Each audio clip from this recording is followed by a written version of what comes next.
Today, the Ministry of Public Utilities will appear before the Signing Finance Committee. One of the issues that I'm almost certain will be raised has to do with the allocation of $7 million to CEPEP to wind up its operations.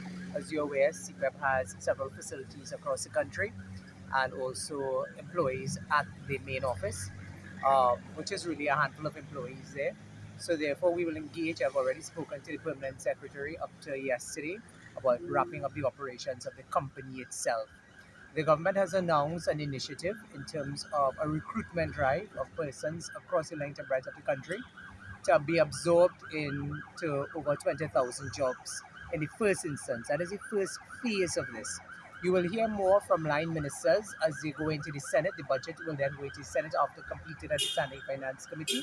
The budget will go into the Senate, and you will hear from more line ministers in terms of other areas of job creation that will impact on persons who would have ordinarily be employed in the CEPEP program. Or what about unskilled workers who cannot be trained? That is exactly what I'm speaking of. So that's why I'm saying that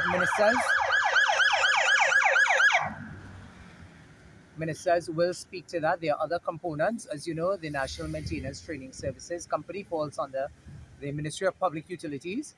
And usually persons in the area of security, custodians, cleaners, grass cutting and so on for maintenance is also a part of the remit of the National Maintenance Training Services.